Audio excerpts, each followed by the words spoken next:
Welcome everybody to the January 8th, 2025 Conservation Commission. We're here in the Senior Center. We just need a roll call to open, right? Or we don't need to do a roll call, we just need to do, right? Because no one's remote. Yeah, usually Steve does. Steve does? Okay, all right. So we'll do a roll call to open up the public meeting. Kelsey Quinlan? Aye. We're here. Yep. Kaylin? Yeah. Kalima. Sorry. I don't have it written down. Kalima Mustafa Woodberg here. Okay, thank you. And Anil? Here. Okay, and Steve is absent tonight. All right. So first up for this evening is public hearing, 1 Moderna Way, and notice of intent, DEP number 2510567, Norwood number 2024-24. The applicant, Matt Ross from Moderna Thermetics, and a representative, Seaver Anderson from Paracorp. Spencer Lins. Okay, Spencer, thank you. All right, would you like to get right into it? Yes. Thank Good evening, everyone. My name is Spencer Lins with Park Corporation. I'm here representing the applicant Moderna. So we were in front of you quite a few months ago now for an emergency order. This project was for the installation of a fire access road based on recommendations and requests made by the town of Norwood's fire department. So what this project entailed was the installation of a paved road and the associated stormwater infrastructure and relatively minor site features that are associated with that. So what we ended up doing as a design was to maintain as much of what was already existing there in terms of the impervious path. So a crushed stone barrier on the what would be the western side of the path was maintained, and then the eastern side of the path was outfitted with a Cape Cod berm to convey stormwater flows. We added crushed stone catchment areas, 2 different underground infiltration systems that where the water was conveyed to, and those 2 underground infiltration systems were designed to fully infiltrate up to the 10-year storm. And in the 100-year storm, they created a 50% reduction in offsite flows, the rest of it being exfiltrated into the hydrogeologic system and eventually ending up in the wetland system to the east of the site. So I'm trying to figure out how to pull up Yeah, I the was gonna say, presentation. just look at the plans. If you could. Yeah, but I have to figure out how to get it into the recording. If anyone here has thoughts, I welcome them. Perfect. The thing is that no one can see this. I gotcha. Yes. When you do, You can't share the screen that you're on. just do entire screen. entire I screen think and then you're move over to fine. the other one? And when you change, Mhm. yeah. But you have to go back, Carly, and click on entire screen. Click on, yep, click on, Click on Click on the yeah, screen, and then yeah. click Got it. share. Thank you all. There you go. Okay. Should be able to pull it up. All right, let's see. And then I click that. Am I free to present like next to the screen? Is that possible? Absolutely. Yeah. Yeah. All right. So if you could kindly scroll to the just the plan set, you can roll through these slides.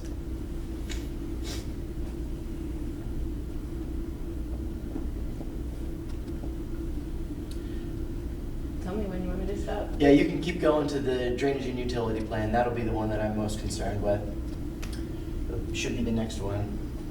One more. There we go. Oh. Where did it go? I can go back. I'll go back.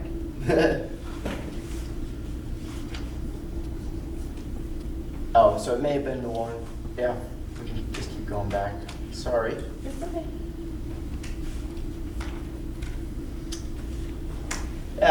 This will do, yeah. So there's two underground infiltration systems this is perfect. Okay. There was two underground infiltration systems that were designed for the site.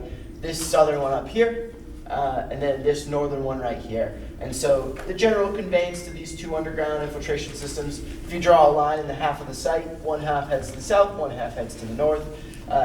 The general sloping of the site is centrally down to this center point right here. So it was natural to split the two halves of the site into the two catchment areas.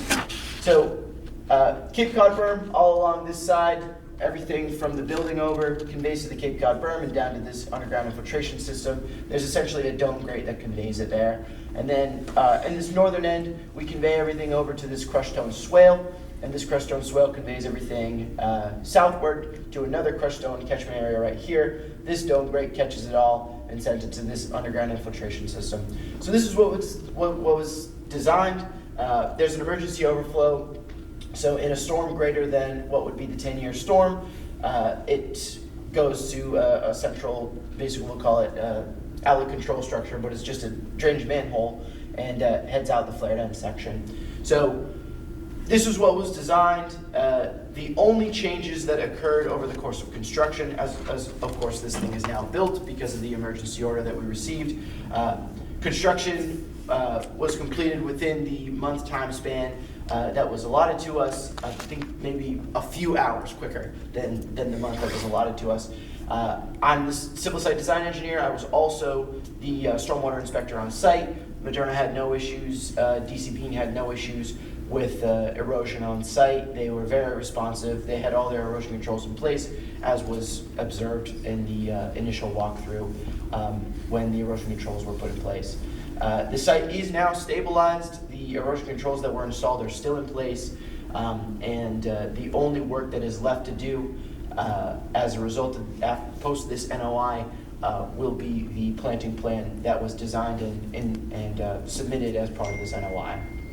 So the only changes from this plan that occurred in the actual construction phases was a paved path that had to be added to the hydrant for the site. It was a very thin paved path, probably about 5 feet wide by just roughly 20 feet long. It created no material increase in stormwater flows off-site. The stormwater system was very over-designed and did not represent a material change in the flows or volumes that were being conveyed to the wetlands. The other change was a minor reduction in the size of the southern underground infiltration system. We ran into some bedrock in the southernmost about 20 feet of the underground infiltration system. I had anticipated potentially seeing some bedrock out there. And so that underground infiltration system was very much over-designed. That underground infiltration system, as we designed it, was fully infiltrating the 100-year storm, so well above the fully infiltrating the 10-year storm, which we had sort of said in the emergency meeting. So with the reduction of the chambers, we still meet that fully infiltrating the 10-year storm benchmark that we set for ourselves. This, of course, is way above and beyond what is required of us in the Massachusetts Stormwater Handbook. So this still represents an extreme over-design, really, and this system still functions as intended and is very beneficial for the stormwater outcomes for the site. And so with that, like I said, the site is stable right now and will continue to be stable through the winter. We are doing monthly stormwater inspections as is required of us in the construction general permit, and we'll continue to do so until the plantings are in place. And so I believe with that, unless we would like to just briefly go over the plantings, but it's really just a scope for plantings that offset the vegetation that had to be removed for the construction of the system. So I believe, Paul, I'm not misquoting when I say it's 15 various plantings between shrubs and trees of that nature. And it's reflective of a similar amount of vegetation that we removed for construction. And so with that, I'll leave it to any questions that you both may have. Carly, do you have any comments on the planting? Plantings look good, they're all Okay. native species. Okay, They great. look good for the site. Good, Question for you? Yep. So I know that the fire department had requested paving to the hydrants. I think there were 2 hydrants, Oh, is that yes. right? Yep. So you just expressed the paved path, about 5 foot by 20 foot. Is Yep. that separate? Is that one of those? I believe one was in the design and one was added, if I'm not mistaken. So are they shown in the plan? They were, Does that need to be added? are these reflective, these are the, What's up? are these the plans that we submitted for the NOI that were put into the PowerPoint? Yeah, that's the IFC set. That's the IFC set, that's not the Oh, permit shit, set. that's right. So I believe the permit set reflects the changes. This is Okay. not the most recent plan set in the PowerPoint. Okay. But yeah, those changes were reflected in what was submitted. All right, as long as we have that. And the stormwater calculations that we submitted are also reflective of that change as well. Okay. Sorry, don't mind the screen right now. Okay, Carly, do you want to add anything else, or do we want to go to the commissioner for questions? I think we can go to the commissioner Okay. for questions. Any questions? No, I don't have any questions. I think, Carly, if you're comfortable with the replanting, I think I'm okay with that. And that's in the spring. This spring? Yeah, it will take place when we're able to actually go out there and do plantings. I Mhm. believe it'll Okay. be sometime in mid-March to late March. Okay. I know the last time we discussed this, Steve had questions about how this affected the commission going forward in terms of using pervious pavement as, making the stormwater calculations work with that. I don't know if there's been any further discussions in the town hall about if that's something that, like, the fire department does not advise that the commission use going forward. You mean pervious, a pervious surface for a fire road? Yes. Yeah, I don't think that it's something that we should Okay. allow going forward in terms of how we can touch base with them Okay. and find out. That would probably be the best way. But you're thinking currently they're not supportive of that fire department? They Yeah. want something, okay, fair enough. Okay. Okay. Is there anyone from the public that has any questions? Anybody online? All right. So I think we have a decision to make whether we issue an order of conditions with or without special conditions, which is probably where we're at. Do you agree?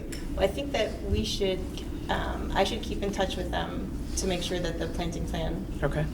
occurs, right? And with the certificate of compliance procedure, Mhm. I will be able to check on that. Okay. So that's good. Okay, so you're recommending we issue the order of conditions? Okay. And are you suggesting any special conditions, or would the special conditions just be the planting? The plantings are part of the application, right? Yeah. So we should We're be all held to set? those. Okay. Is it indicated somewhere in here, the difference, the different UGIS underground infiltration system, the different, it's a difference in infiltration capacity because it's smaller? That is reflected in the recorded? hydrologic calculations, yep. Okay. Well, what was installed is reflected in the hydrologic calculations. Okay. You know, what was previously designed really is a moot point. Okay. Okay. Okay. So do we want to have a motion to close the public hearing and issue the order of conditions? Okay, I'll make that motion as stated. awesome. One second. Okay, thank you. All right, so we'll go around and have a vote. Kelsey Quinlan, Aye. Kalima Mustafa Woodbury, Aye. Anil Prasad, Aye. and Catherine Walsh, aye. All right. Thank you very much, we appreciate it. Thank you. Thank you. Okay, great. All right, with that, we'll move on to public hearing number 2, which is the 61 Endicott Street, and the applicant has requested a continuance for 2/12. Right, it looks like we were disconnected for a moment. Okay. I'm going to start recording again, is that what you have to do?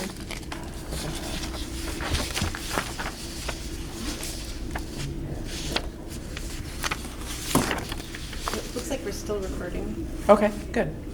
All right, so just to repeat in case we didn't happen, the applicant has requested a continuance till 2/12/25. So we'll move on to the next public hearing, which is 0 Winter Street, notice of intent, DEP number 251, to be determined. We don't have a DEP number. And it's Norwood number 2024-25. And the applicant is TES Winter Street Solar 223 LLC. And we have a representative from Atlantic Design Engineers. And this is, just quickly, the proposed solar PV facility at the closed Winter Street landfill. And there is some impact to the buffer zone. So if you'd like to introduce yourself and give us an overview of where you're at. Sure. Rich Dabazinski with Atlantic Design Engineers. We're the engineers representing the applicant, Tangent Energy. I believe Tom Hammond is on remote. I see that in case there's questions of them particularly. So we were here for the Norwood Landfill Solar Project. I have copies of the site plans here, which you have, but I also put together an overall aerial view presentation plan. If you want to move that closer or not, but it's there for reference if we need it. The site, probably familiar with, but it's a 39-acre site in its entirety that has the landfill and recycling facility on it presently. So several years ago, I think it was 2021, the applicants went through the DEP process for post-closure use of the landfill surface, portion of landfill surface for a ground-mounted solar facility. And so they received the DEP approval, and part of those approvals always indicate that they need to get any local approvals also from the town of Norwood. And so that's why we're here in front of you today, because a portion of the proposed solar array and development is within the 100-foot buffer zone to some wetlands that surround the property. The wetlands, speaking of the wetlands were flagged by ECR consultants, Brad Holmes, and they basically surround the property on the north, northeast, northwest, and a little bit to the southwest of the property. So those were flagged and surveyed by Atlantic Design Engineers and shown on the drawings. And then from that point, we put together a set of site plans that were strongly based on the approval plans that the DEP approved. And so the facility itself is that'll be fenced. It'll be a fenced-in array on top of the landfill, as you can see in the presentation board. The panels are shown in the lighter blue color. That represents 9.9 acres of land, and that'd be fenced in. Can you show where the perimeter fencing fence is? around the entire project. Can you show where the fencing is on that plan? Sure.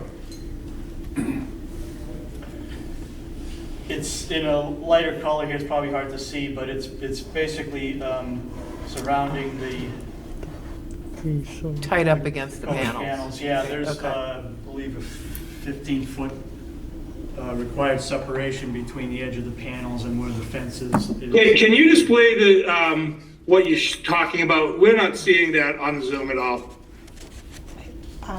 What I'll do is I will pull up their plan online so you can see the plan.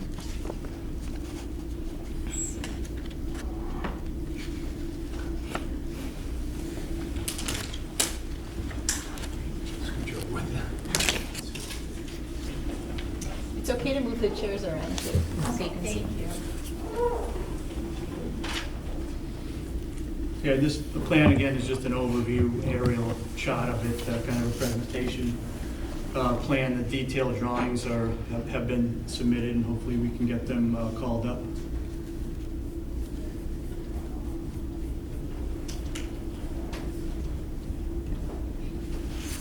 When was the landfill decommissioned?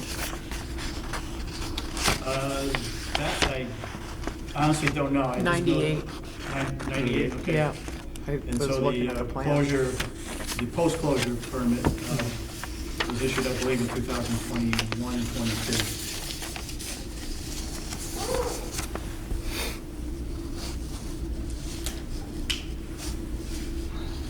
Sorry about this. If you know offhand, I'll try this one.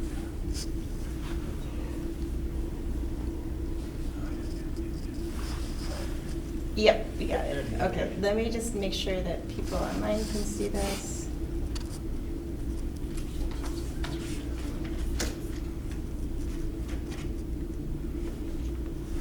Probably sheet Okay. 5, which is the overall layout of the project, would be the best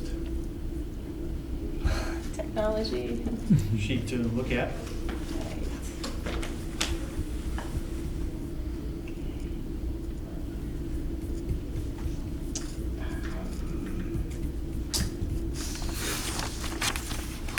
And then I think you can go back to that tab card. Do you need the green cards from butter Yes, please, notifications? that would be great. Thank you. One more.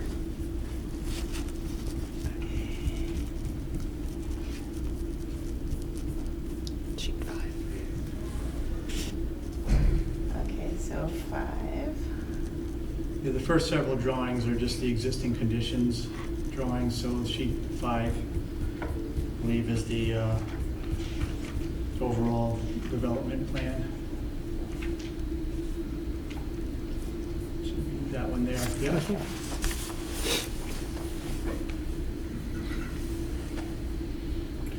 So as I had mentioned, the solar panels are located on the top and the sides of the landfill, primarily on the northern end. There's a southern portion of the landfill is left open, but the remaining area will be fenced in. There'll be a transformer pad on the very northern end of the array, which will be a concrete pad that will hold the transformers, and then there'll be electrical lines running from there to the panels. And there'll also be one electrical line proposed that will run in between some wetland areas to an existing utility pole out on the bike path, the walking path that's to the northwest of the property. If I may, can I stand up for a Sure. second? So just to get you all oriented, right? So the walking path goes along this edge, right? So the landfill's over here. And Winter Street is up here. And just a few other things, the recycling center's down in this area here.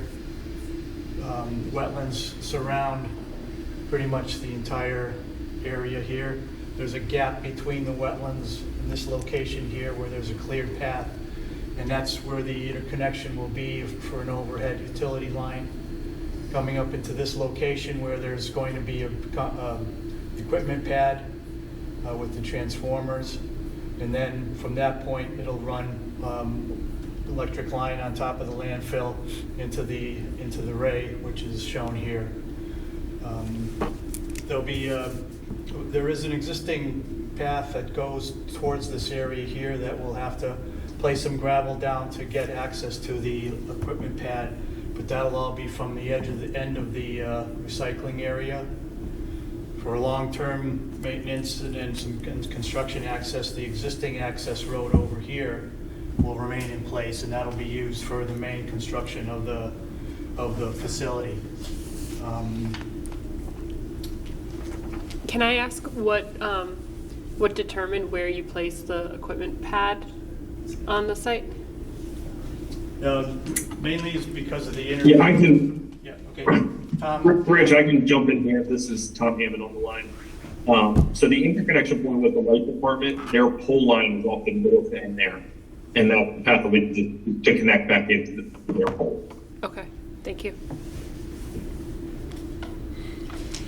So in terms of, that's kind of an overview of the project. In terms of the work that's in the buffer zone, either, if you can see it on this plan here, it's basically totals about just a little under 28,000 square feet of work that's being proposed within your buffer zones, the 100-foot buffer zone through the wetland line. The only work we're asking for within the 0 to 25-foot zone is the installation of, one utility pole where that interconnection is. Between the 25 and 50-foot zone, there's an overhead electric line, one additional utility pole, and a portion of the fence and transformer pad. In the 50 to 100-foot buffer, there's the remaining area of the concrete pad, again some utility lines, some of the chain link fence surrounding the panels, and then a few of the panels in this area here on the western side are within the 100-foot buffer zone, which kind of goes in this area right here. So as you can see, the work involved is the utility poles and connections here, an overhead line, concrete electrical pad and transformer pad, and then these panels and the fence in that area, in the very eastern side, western side of the property. All the work that's being done is already in cleared areas. There's no tree cutting that's going to be involved at all for the project. As you know, the landfill is fully vegetated and stabilized right now, and it will remain such throughout the construction process. And so although we're technically have 28,000 square feet of work within the buffer zone, it's already disturbed, and the proposed work will mainly be on top of the fully vegetated area already. There are already in place a series of stormwater measures on the property to handle the runoff from the landfill. There's a detention basin on the north side right here. There's a second detention basin on the southeast side over this area. And there's a series of swales that are built presently on the landfill that control the runoff from the landfill and divert it towards those stormwater basins. So no stormwater measures are proposed for the project. We do propose some erosion control measures. There's a sheet 8 of the plan set is an erosion and sediment control plan, which shows where those will be located. Essentially, there'll be a ring of erosion control measures around the entire limit of work, and some additional at the concrete pad and at the northern end here. We don't honestly anticipate any issues with erosion because of the fact that everything is stable now. Because it's a landfill, we're not allowed to bring in huge, heavy equipment that's going to do a lot of damage to the underlying soil. There'll be everything will be placed on top of the existing areas. We'll be clearing, removing up to maybe 6 inches or 4 to 6 inches of the topsoil to place some stone to stabilize the pads that hold in the racking system. Beyond, then that'll be all replaced with crushed stone, so it'll be minimal impacts to the underlying soil, and so that'll will result in minimal erosion potential for the project. So we feel very confident about that in terms walkthroughs, but we have provided perimeter controls just in case. So beyond that, I know we've received some comments from the town and from Carly earlier this week. We'll, need some time to address those. We've looked at them briefly and kind of started to formulate some ways of addressing some of those comments. But I understand we don't have a DEP file number yet, so likely we have to continue the hearing, but that will give us some time to address some of the comments that we received earlier this week. So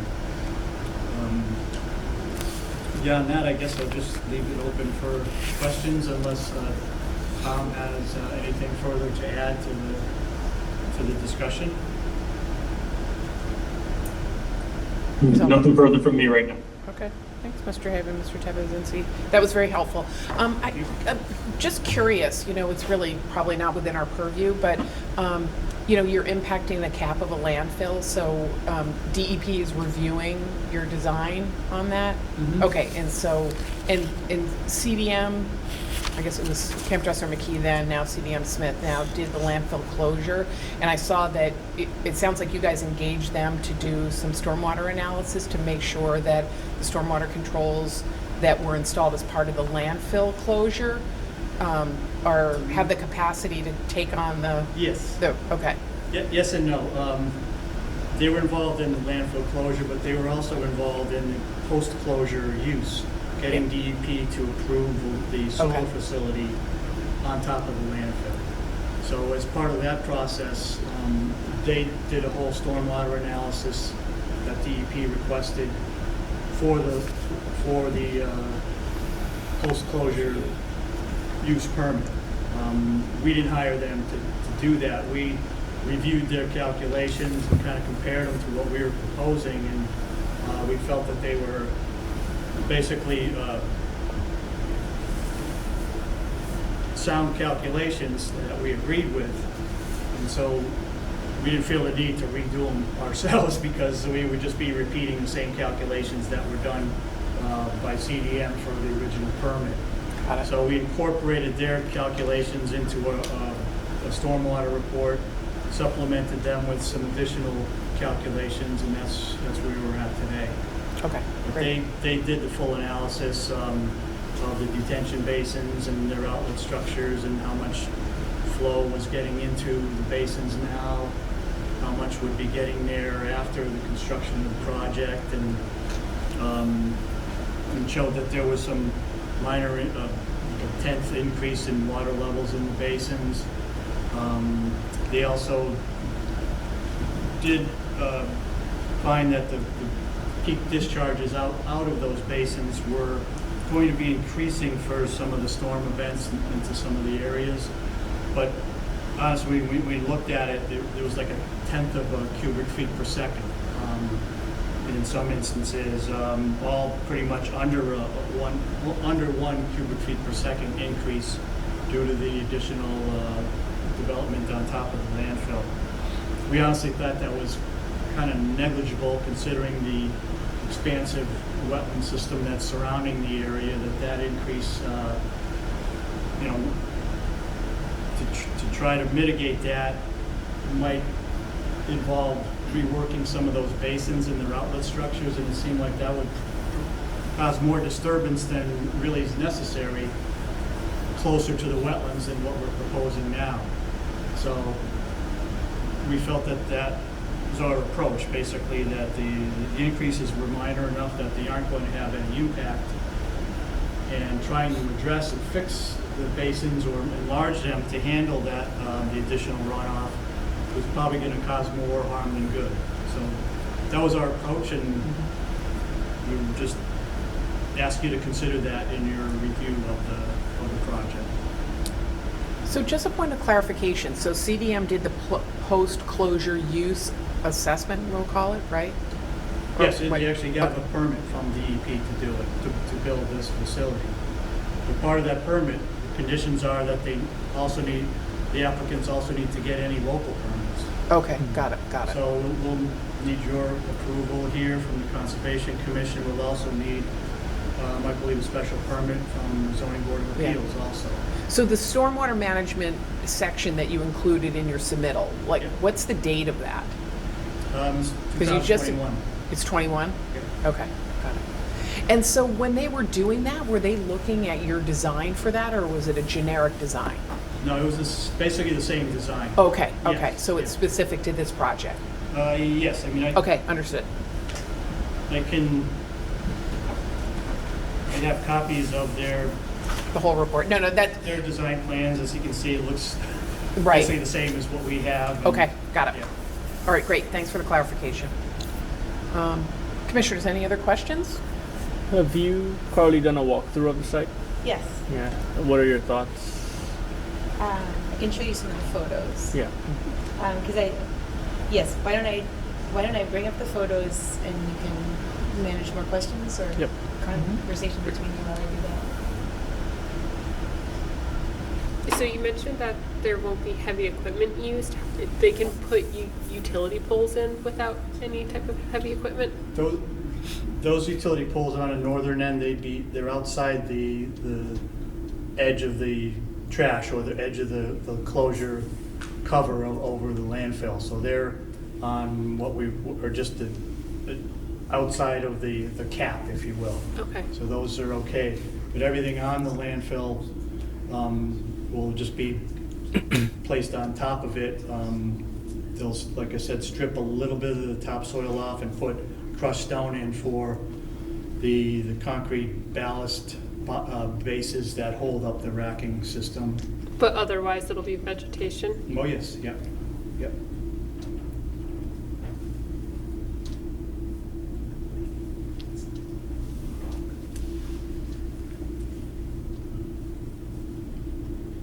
Okay, these are photos from today.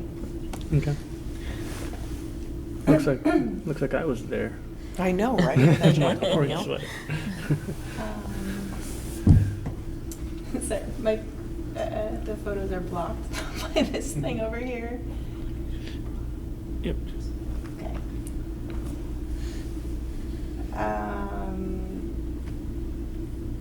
The swales that we're talking about on the landfills, there's one that catches overflow. You can see the wetland down below that skirts the toe of the slope and also the path along which people walk at the base of the landfill.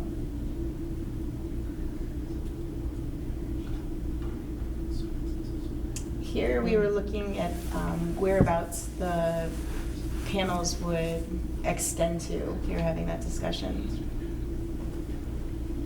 Looking up at the top of the landfill. Looking down towards the woods, you can see the cemetery behind the woods, just to give you orientation.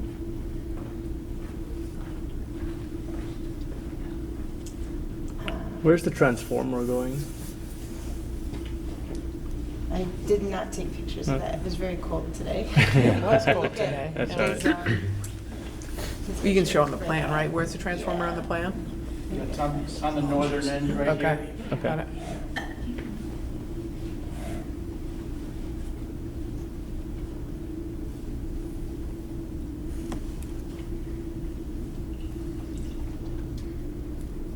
Up in the northern end, right, yeah, There. okay. Okay, we were talking about this. Or- Yes. Yep. There's an existing stormwater basin here. The recycling center is here. And that, extending off the end of the recycling center, there's like I think it's a grassed maintenance path for the stormwater basin. So we'll be utilizing that to construct the concrete pad in this area here. Good. And again, that'll be, he'll have some crushed stone of a leveling area, and then the concrete pad will be placed on top of that. So will the stormwater basin be decreased in size to make room for it? Okay. No, no. They're not, we're not having any effect on the size of the basins, no. Okay. Carly, do you want to weigh in on any specific questions, or just say that we have a lot of questions that need to be addressed? Well, I think we're looking forward to hearing their responses to questions I submitted about the stormwater report. Yeah.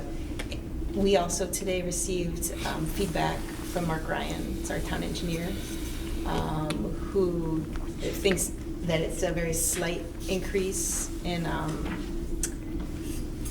stormwater runoff and that the basins can handle that. Yeah. We do still need the DEP number. Yeah. So yeah, I would like to hear a little bit more information from Okay. the applicant. Okay. And from DEP, because they may have Right. comments as Right, well. right. So should we entertain a continuance? I think so. Okay, so, Should we ask the public? Yeah, oh public gosh, comment. is the public on? Sorry. Oh, And in the yeah, audience. we've got, yes. Questions for the public or comments? Yeah, hi, my name is David Duhamel. I'm online right now. So we live about 100 yards from here, and you're saying minimal increase of stormwater runoff? We're already having issues with water in our yard, in our basement. So an increase at all is going to have a real bad effect on us. David, could you give us your street address? Yep, 382 Winter Street. Great, thank you. So if it's an increase, is there going to be some sort of mitigation for us?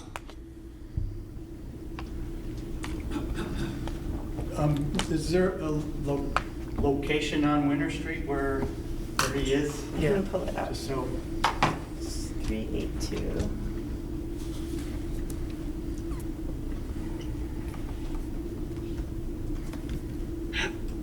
I can see the hill from my backyard. I'm that close.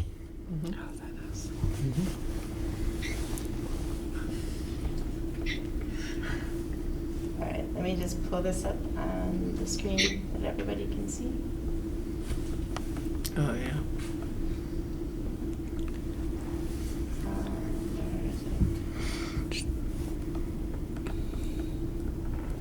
If you do entire screen and. Thank you. Oh yeah, that'd be good. Yeah, if you do that, you don't have to think about it. Yeah. Yeah. Okay. You have to hit share. Sorry. Okay.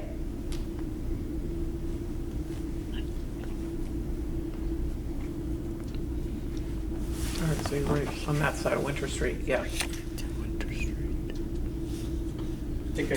could I address the comment? Yeah, or- please do, Sure. please do. Well, basically, the minor increases that we have from the stormwater system will all be downstream of this location here, of where the house is.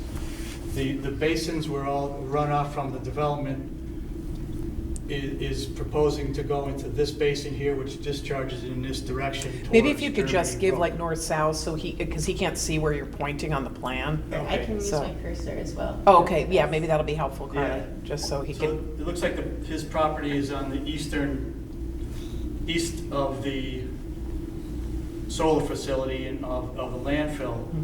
All the stormwater discharges from the development that exists are going to the northwest, so the complete opposite side of the landfill from where his house is. So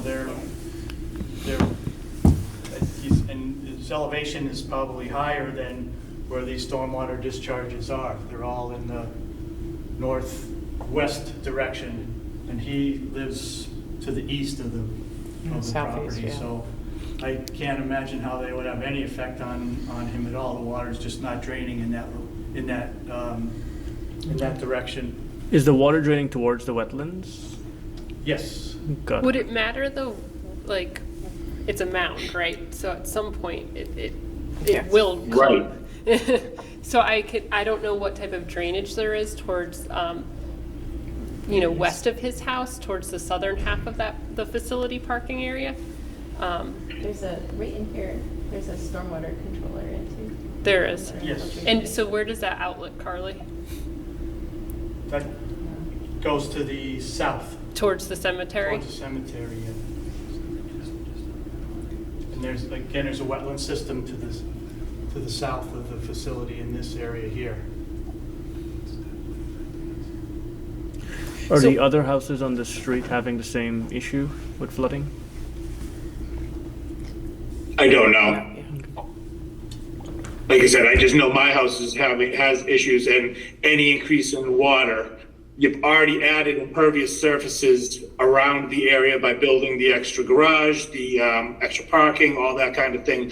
So my concern is, as I don't know who you said, but there is water that would run down the hill towards our direction. Even if it's caught by the basin, you're saying there still could be an increase of water. In the opposite direction of of where he lives, though. You just said it could go down towards the southeast. I am right to the east. It goes to the northwest, and then there's one part of the array where there's no solar panels are proposed in this area here, but that's draining to this basin going to the south. But there's no part of the solar facility on that part of the landfill.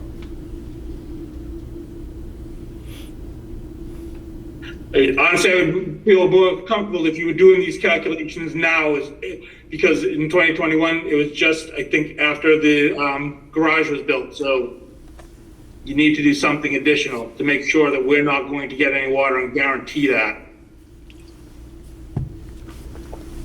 Carly, do the calculations provided reflect the site as it is today with all full development? Do you know? I don't know when that garage was Right. built. That's a good I question. don't know as well. I can look into that. Okay.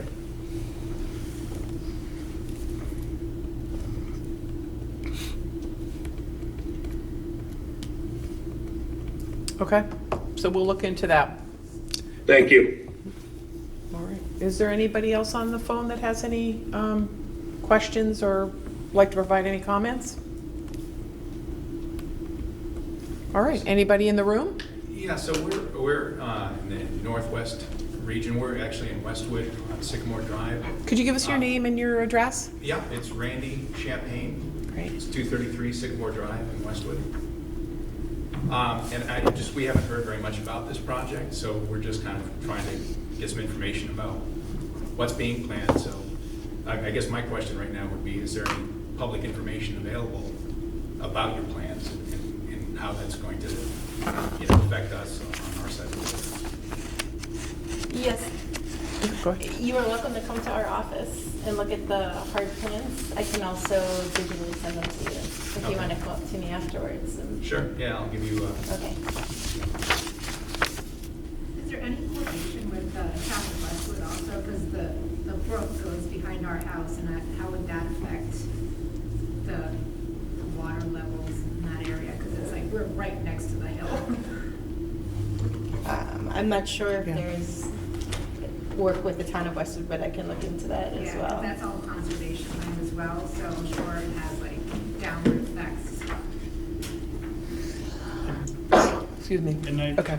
believe that we notified all the abutters in the town of Westwood that abut the property.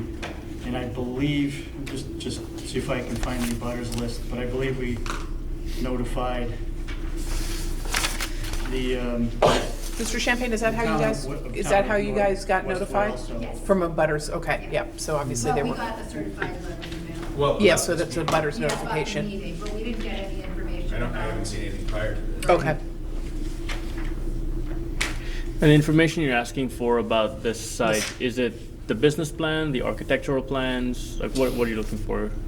Frankly, just to see how it's going to be set up, and I mean, we have a direct line of sight of the hill right there, so we have, it's literally, Yeah. part of the visage of our neighborhood, so we Yeah. just want to see what it's going to look like, and, like you were mentioning, the fence going around the side there, that would have an effect also on our view there. So really just to see what the proposal looks like and how that's going to potentially affect even property values in our neighborhood. Yep. so the whole thing, yeah, and there are definitely some questions from the town of Norwood about, wildlife movement with the fencing, and so, we'll get more information, but I think Carly can definitely provide you, whatever we have received, you're happy to review. Yeah. Speaking of wildlife, Carly, so how can we take that in consideration with what we decide? Is it just within the buffer zone that we get to determine the wildlife sightings and things of that nature? And are we having an independent party provide that information? Or are we just going based off of if abutters tell us so? You know, where does that? How does that I think information the make it? Conservation Commission can decide if they want that. Yeah, anecdotally, I've heard that, coyotes use the area and rabbit and so forth. I've seen little predatory birds up there, but I guess there's a question of how will the project impact the use of the land by wildlife? I don't know if you have anything you'd like to. Well, the fence will have a gap at the lower end of it, like a 6-inch gap to allow for smaller wildlife passage underneath. But it is going to be fenced in, so honestly, deer or coyotes, or they won't be able to get into this area. 6 foot high fence? Was it 7? 7? Okay, 7, got it. yes. Okay. All right. Any other comments? Trails Committee? Yeah, if I could, Joe Greeley, Trails Committee, Norwood. I've been past your house, I can't even tell you how many times I've been. We call here, you've got a big, large stone in the back of your yard. And we refer to that as the erratic, because we don't know if it's natural or not. But a couple things, if we can, Kylie, if we could go back, just a question relative to runoff. And if I can just point to the. Sure. I'm just going to pull this up again. Just to point to the the northwest corner where the pad is going to be. All right, I'm sorry. I think that should work for you. Okay. Yes. So I don't know if it matters or not, but, so the pad, you're talking about the pad being up. Right in this location here. Yeah. So right now, just from an access standpoint, even though this property is not on the open capital O open space list, we still with the Trails Committee and the community still considers it small, like open space and available space. There are literally dozens, if not hundreds, of people that use that on a regular basis. Not only the walkway along Jeremy Brook that above the sewer easement or water easement that lies below that area, but also just to walk up to the top of the landfill. Right now, in this area today, there's water runoff that there's a clearing, like almost like a trail path. I don't know if you've seen that or not, but coming up from the walking path. It's kind of it comes in from the northwest corner, Yes. and it ultimately leads to the top of the hill. So before you get to that incline, there is easily 6 to 8 inches of water there today already after a decent rainfall. It takes a long time. It's frequently wet just in that maybe like 30 by 30 foot area right there where it's kind of like a triangle. So I guess question number one is will it make matters even worse if you're talking minimal runoff, but there's already standing water there now until it seeps into the ground? So that's like point number one, and it sounds like that runs along some of the questions that you're asking. The commission is already asking about runoff. So maybe if I can ask you especially like to focus on that area because it's already wet and it already interferes with access. A lot of times it not only access to the hill, but just walking path access. So a lot of people have to kind of dodge How do you currently get up to the top of the hill? What's the most common route? Is it through that? Officially or? Well. So. I know. So officially, there is a gravel path that the DPW and various animal control uses to get up to the path, get up to the top, and that runs from through that northeast up through that wet area. It's not even shown here, but Okay. it's like from the composting area. Got it. And there is a gravel path that leads up to the top. I see. From a trails and community access standpoint, we come in through that small clearing. Yeah. And. Here, Joe, this and- might help to. Yep, perfect. So that, I'm going to be annoying for a moment and share that.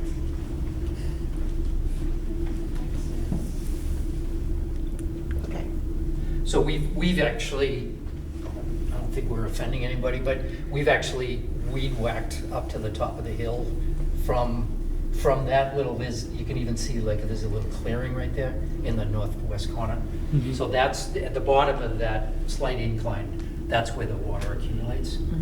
So the question, we understand that this is a project that, between the fence and just the fact that it's covering the entire top of the hill, that basically eliminates this property from our inventory, if you will, our offer, the town's offering to the community as far as access is concerned. So number one, just if we could ask for your help in reviewing that area specifically, the runoff. I did send a letter this morning after I got some further detail. I did send a letter to Dan Morrissey and Kevin Shaughnessy on the light department. And this is not from the committee. We haven't had a chance to talk as a committee, the Trails Committee. But from my standpoint, I'm a town meeting member, and so I see that, and I was on the Finance Commission, so I see the importance of this and how it's a logical fit for the town. But but then I take off that hat and I put on my Trails Committee hat, and not only Trails Committee, but having used this for literally decades, because it's there, essentially. But that we've basically lost what we consider like a real gem as far as public space, open space. We do have, so I guess that point of it is, I'm sad to see it go. I agree that this is definitely it's a logical project to undertake. I would ask the committee, and I asked the same thing of the light department, to try to, I'll say be considerate, but I don't mean it that way, but help us find some other area in town that's gonna replace the value that this has given to the community. Do you have access to Brian's, he said he sent you some pictures today. Yeah. Do you mind just pulling up one picture so Brian Palmetier sent 30, 40? 22. In Brian fashion, he sent a plethora of photos. Yeah, I was hoping you could just set them as a slideshow and I could. Yeah, but I'm just gonna ask you to focus on one. So in the last 2 years, the Willett faculty and administration of the Willett School has reached out to us, and they've asked us to help them explore the landfill, specifically the landfill. There's one picture on there, May 24th of 24, May 24, 24. So 4 times in the last year and a half, we've taken 270 kindergartners to the top of the landfill. Now you guys know you're the only group that figured this out this morning. They just went up, turned around, they figured out how everybody could get up. So you guys are smart. Right. So the project is a logical project from that standpoint, but from a loss of recreation area, that's what we'd be missing out on. And some of the, like, that's my favorite picture. You've got a whole gaggle of kids like romping in the woods, basically coming up and down the landfill. So just from the standpoint of the Trails Committee, I think this is a loss from an open space standpoint, and so I'm gonna shut it down? Stop. Yeah, okay, thank you. No, this is really helpful, and I appreciate the photos. Okay. Joe, did you want to talk about your question? Thank you. Yep, Yeah, thanks, Joe. I just Go ahead. wanted just to voice a little bit of concern about runoff. We know what happened to the hospital. We know it's surrounded by wetlands. We know they flood and get inundated all the time. The power lines down at Vanderbilt can go higher than my boots. So I need hip weighted sometimes to cross flat power lines that are elevated. This is a high voltage power lines. So, you know, covering a grassy area that's gonna absorb some moisture, some water, you know, just through the soil, even though it's capped, and replacing it with solid panels takes away from the ability of the ground to absorb some of that water. I think that stuff's gonna, and it's on a hill, so I think it's gonna run down pretty severely, and I think it's gonna impact Journey Brook in a somewhat significant way. But I'm not an engineer. I didn't know about this meeting, so this is just coming out of my mouth from just sitting here today. But I did want to raise a potential concern about, you know, how that water, I mean, we're a town that's got such a water problem, we want to potentially start charging people who have driveways and patios because they have, you know, non-permeable surfaces, and we're gonna add permeable surfaces here, as opposed to where the solar panels were above the cars at the train station, which was already paved.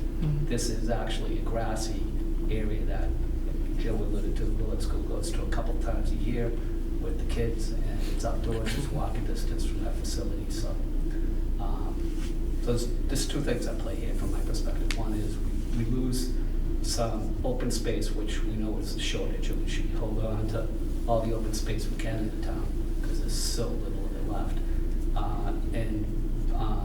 B, the water impact, I think, is a potential concern. On the other hand, you know, I see value in, you know, solar energy as opposed to fossil fuels.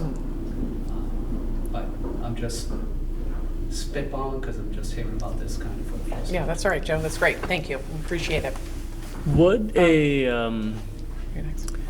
would a smaller number of panels or a number of panels that cover a less amount of area still make this project economically feasible? That's the answer, I guess. This is Tom Hammond here. I can speak to that. It's hard to answer that without figuring out how much less we're going to go, but can tell you right now the project is very tight on economics as is. But I'm not saying we couldn't look at it. Any significant reduction would damage the project significantly. And are fences necessary for this type of project? Yeah, fence is required by electrical code. Okay, thank you. And that's where the 7 foot comes from as well. Got it. Okay. Sorry, just one more Joe point and then if I Brian. mention this, and these folks can attest to this too, but I've actually been, I think, Carly, you mentioned anecdotally the deer and the coyote at the top of the hill are on the property, but I basically have been chased off the top of the hill by 5 or 6 coyotes. They were eyeing me in a big way. They're out there every night. They are out there, and the deer, and antelope, and various other things, but I can attest to the fact that they are there. Yeah, my concern is I feel like this is one of the few areas in Norwood where bigger animals can thrive, and that's a big cut through that connects a few small pieces of woods. And I do know that there's bobcats, there's coyotes. I haven't seen deer, but I believe it. So, Brian? Hi, Carly. You could show the other dates that I had up there, if you would.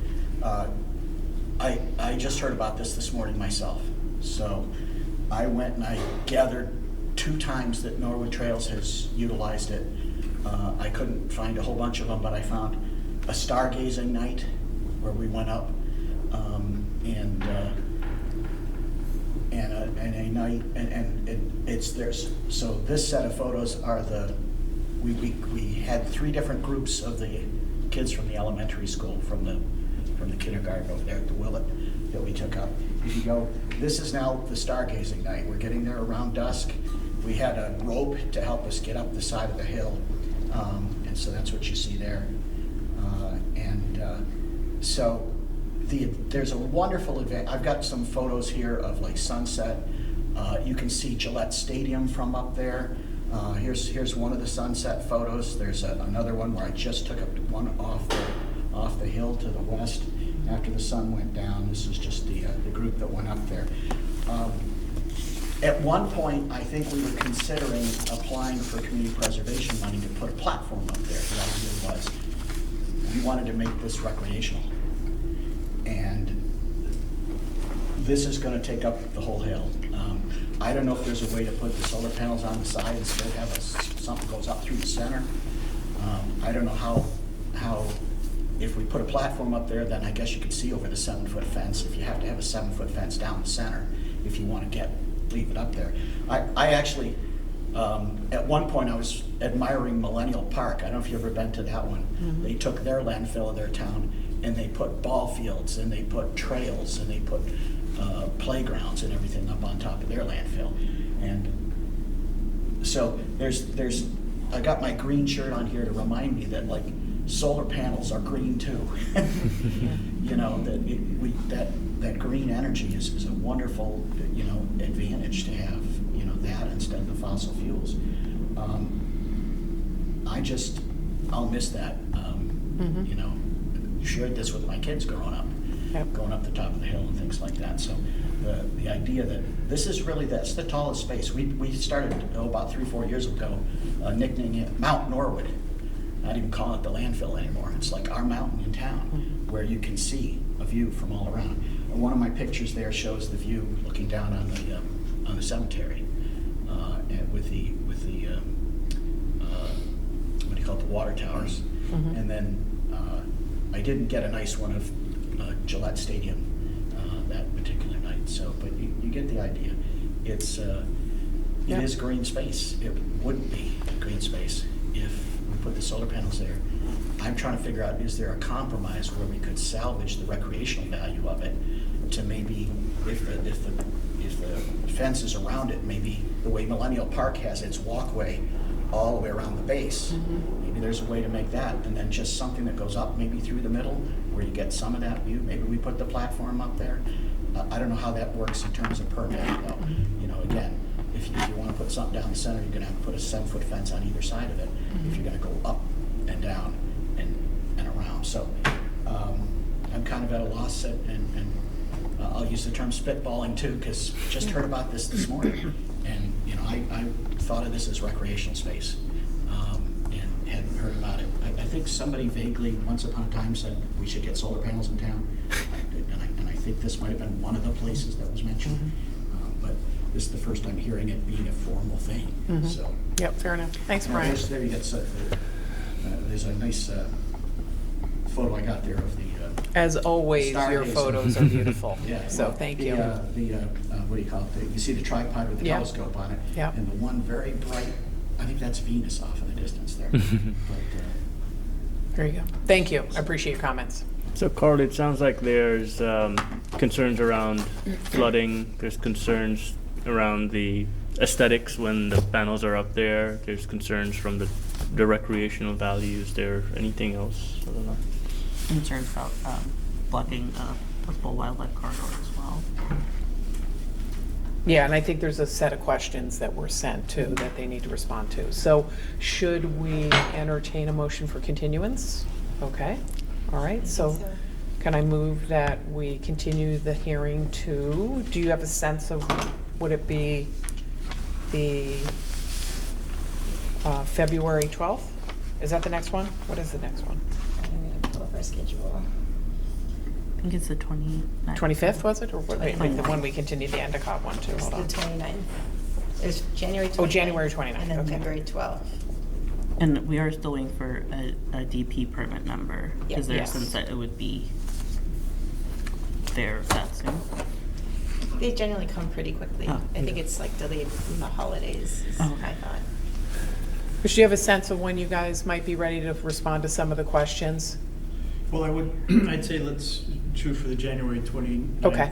hearing, if that's okay. Yep, okay, so does someone want to make a motion to continue the hearing to January 29th? I'll make the motion. Great, thank you. All right, we'll go around. Second. Oh, great, thank you, Kelsey. All right, we'll go around. Kelsey? Aye. Kalima? Aye. Anil? Aye. And Catherine, aye. All right. Thank you so much, I appreciate it. Yes, thank you. And we'll Thank you see very you much. on the 29th. Awesome, thank you, everybody. All right. All right, and with that, we will move into, well, that closes the public hearing. And we'll move into wetlands issues and updates. And the first up is certificate of compliance request from the Trails Committee concerning the permanent water crossing over the ditch in the open space by Meadow Street.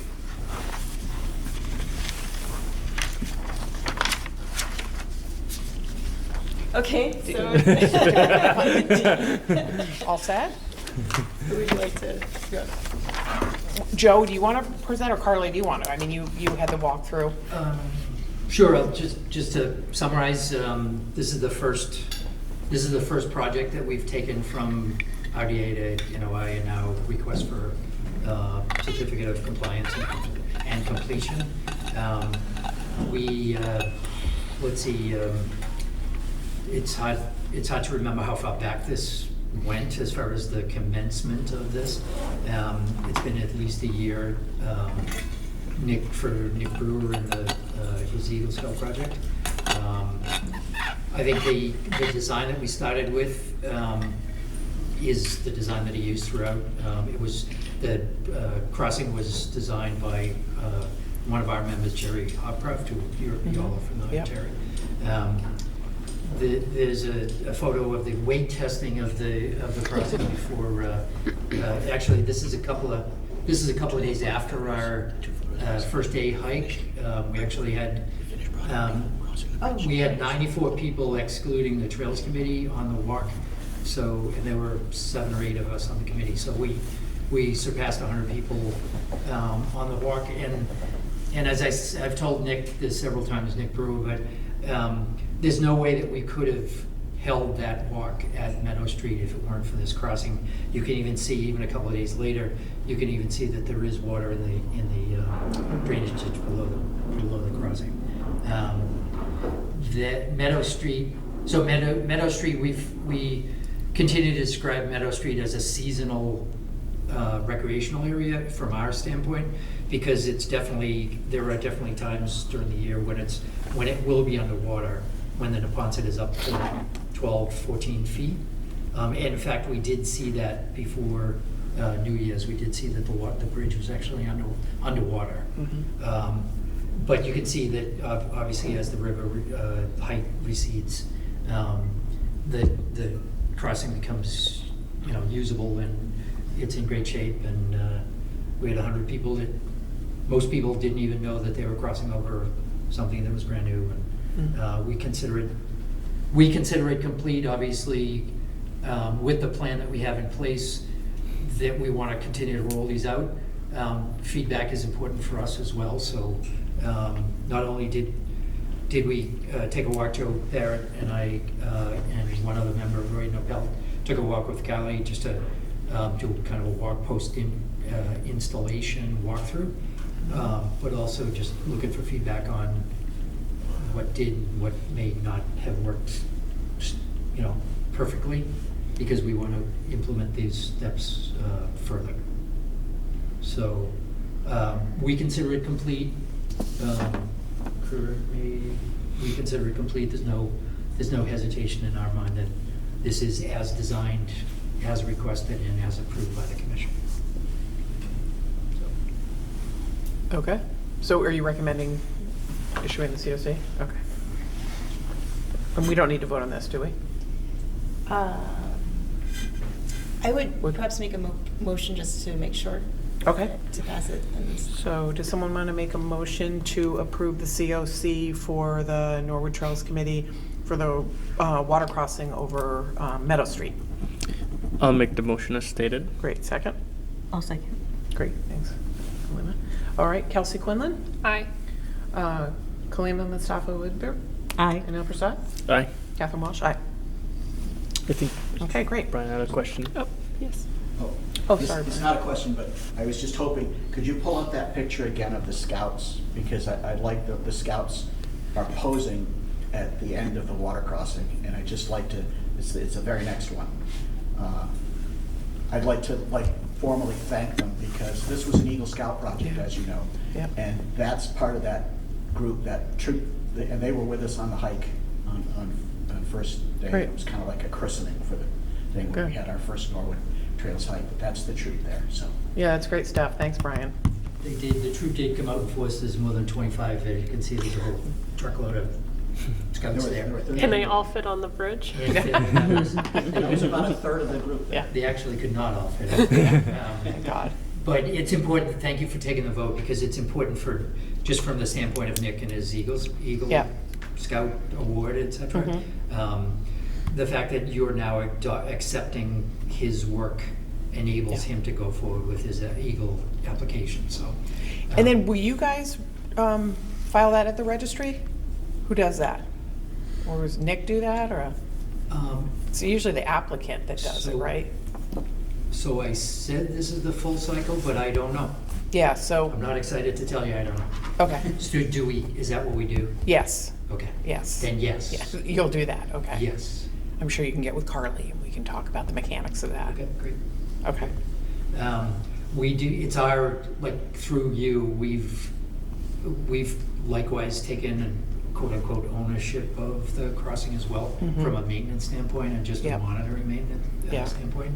So if there's additional, work that needs to be done, we don't anticipate any, but if there's vandalism or wildlife issues or something like that, we will do our best to maintain it as much as we can. Okay, hope the coyotes don't chase you on that bridge. Yeah, that actually with some of the other things out there, temporary planks, et cetera, we've had beaver gnawing on the wall. Oh, I can see that. Yeah, exactly. Good luck with that. But we do appreciate the commission's support in this process, and Awesome. we're looking forward to the next ones. So are we. Thank you. That's great. Thank you.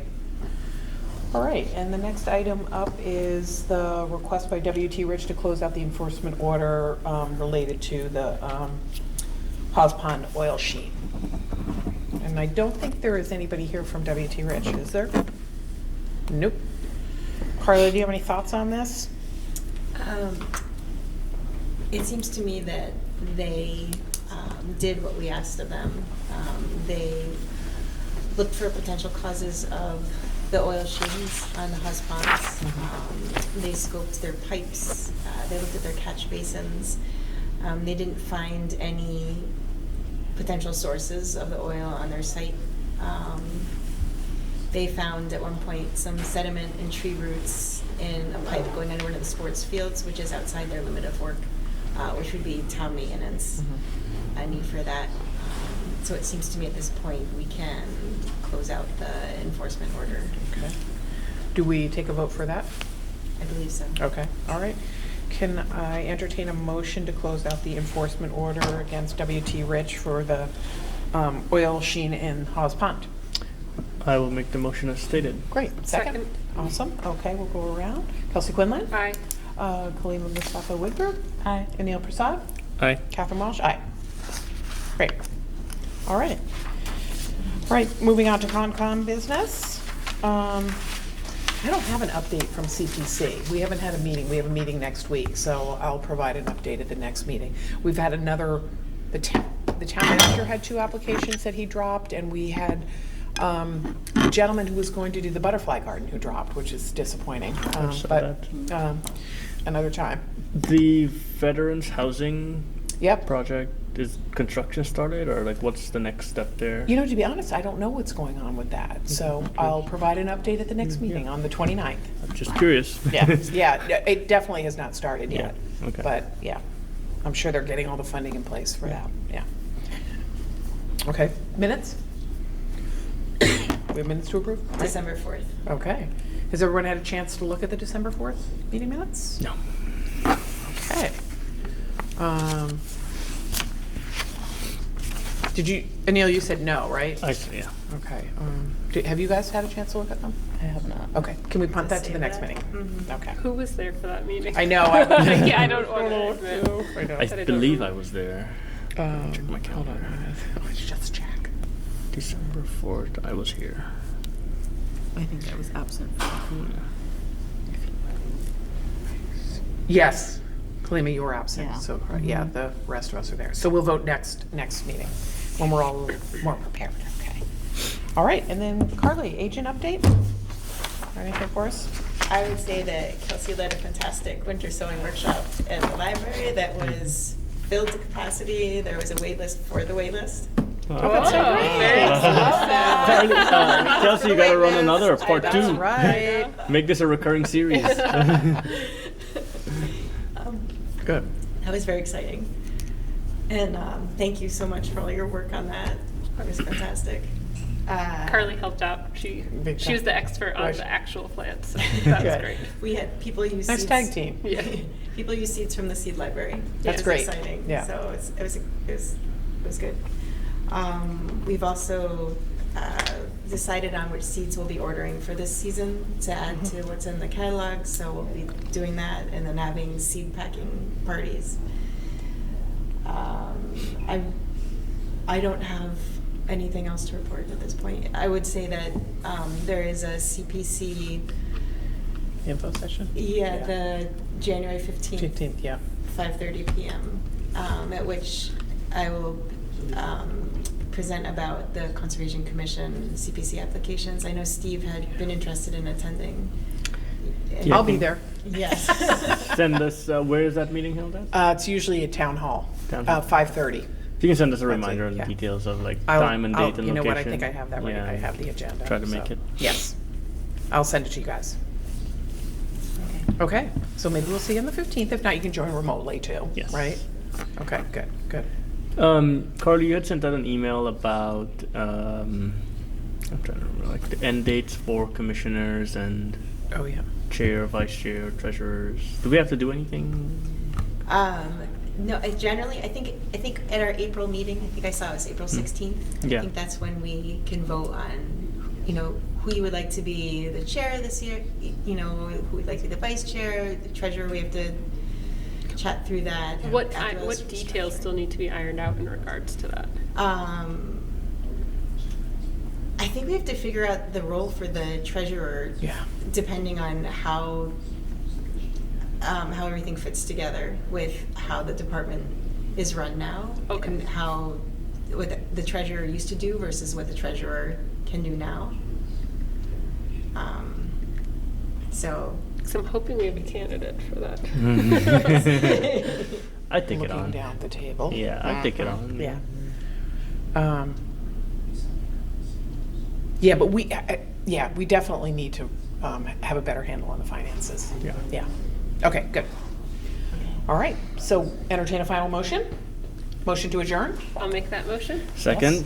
Awesome. Okay, Kelsey? Aye. Kalima? Aye. Anil? Aye. And Catherine, aye.